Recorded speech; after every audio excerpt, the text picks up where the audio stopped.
OD. Come on now. We don't work too hard for this shit, man. We get back on. Hey, Alabama, we on the way, man.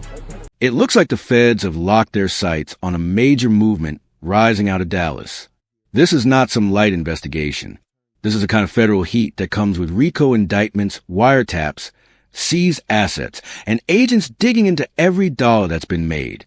At the center of the storm is a collective called New Dallas, a group that went from pushing serious product in the streets to pushing music numbers on the charts. Here's where things get messy. The same stories that made them famous might be the exact thing that takes them down. Every flex, every lyric, every play-by-play of how they came up has become evidence. The feds are listening like it's a podcast made just for them. If your money is already under suspicion for drug trafficking and money laundering, your own music can turn into a confession in court. This isn't a rumor or wild conspiracy. We're talking confirmed raids, people getting picked up, bank accounts frozen, luxury cars rolled away on tow trucks, and a long paper trail connecting street money to studio success. The DEA and FBI are working overtime to figure out how deep this goes. So let's take it from the top and break down how Dallas reached this point. Because what's happening right now might change the way rappers move forever. The rise of New Dallas. Go back to 2022. Dallas was split to the core. Neighborhood versus neighborhood. Rappers caught up in deadly beefs like MO3 and Yella Beezy that divided the whole city. The rap scene was broken. Then something unexpected happened. Two names started linking up. Zillionaire Doe out of South Dallas and Montana 700 from Oak Cliff. Areas that never mess with each other like that. They said enough with the street politics. It's time to unify and get paid together. This wasn't some friendly hug-it-out moment. These were businessmen who already understood money. Zillionaire Doe has publicly said he never had a real job a day in his life. He was hustling by age 13. Flipping weed, phones, anything that brought profit. In high school, he was making more in a week than teachers made in a month. Montana 700 had a similar story across town. Oak Cliff has always produced hustlers, and Montana built a rep long before he stepped in a booth. When one of his close friends died in 2017, he doubled down on both music and the grind. When the streets become the brand, most rappers use music to get away from the streets. New Dallas used the streets as the soundtrack. They named specific operations, specific amounts, specific hits. No code language. No metaphors. Zillionaire Doe even released a track called Mr. 14 Months, bragging that he went from the trap to signing with CMG in just over a year. In the same lyrics, he casually mentions federal raids, his brother getting picked up, and losing assets to the government. He was documenting active investigations in his own music. Montana 700 was openly discussing robberies and drug profits in interviews. Neither of these guys tried to hide where their success started. The money didn't add up. This is where the feds got suspicious. Within months of going viral, these guys were suddenly spending millions. Preston Hollow mansions, new luxury cars every week, jewelry that would blind you.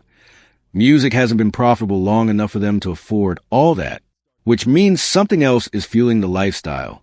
February 2025, the feds make their move. 1 month after Zillionaire Doe's CMG announcement, federal agents struck hard. Multiple raids, multiple properties, cars loaded onto trucks, cash and jewelry seized, family members and associate arrested. This wasn't a quick decision. This was a carefully built case. And Doe wasn't surprised. He admitted in interviews that he always knew the feds were coming. He said the only mystery was when. Welcome to a RICO case. Once prosecutors see a bunch of people from different street backgrounds suddenly forming a business, all showing unexplained wealth, still rapping about drug trafficking and moving like a criminal organization, they reach for one thing. RICO, here's what the government thinks they have. Suspicious financial gains. Music describing real criminal acts. A network of associates tied through money. Evidence from seized phones and accounts. That's exactly what the RICO law was designed for. No fear, no pullback. The most shocking part? After the raids, New Dallas didn't slow down. They stayed outside, flashy as ever, dropping new music, bragging even louder, almost like they believe they are untouchable. Zillionaire Doe locked in his CMG deal, and kept pushing his Mr. 14 Months story to the world. Montana 700 kept rapping openly about his street past. The entire New Dallas crew continued flexing like nothing could touch them. Diamonds shining, designer everywhere, cars that cost more than most people's homes. What they don't seem to realize is that every single thing they do now is being watched. Every new music video, every IG Live, every interview where they mention how the money flows is building the government's case stronger. Prosecutors love details, especially when those details match real life.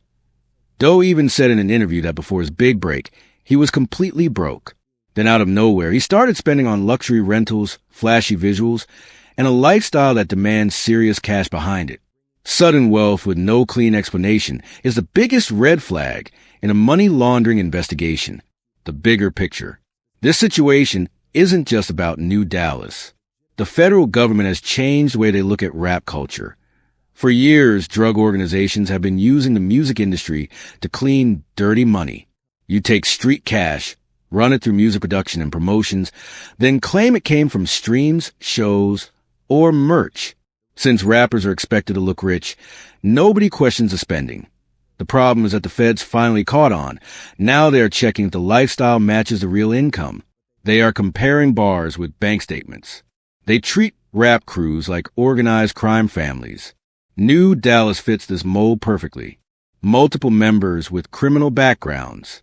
Huge unexplained jumps in wealth. Lyrics describing real crimes. All operating under one brand. Federal prosecutors look at that and see a RICO case sitting on a silver platter. Evidence they handed over themselves.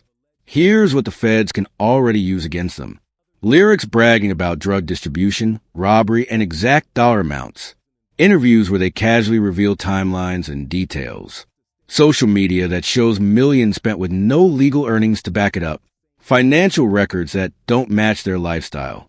The movement itself showing coordination among people already on law enforcement's radar. This is the type of evidence the government lives for.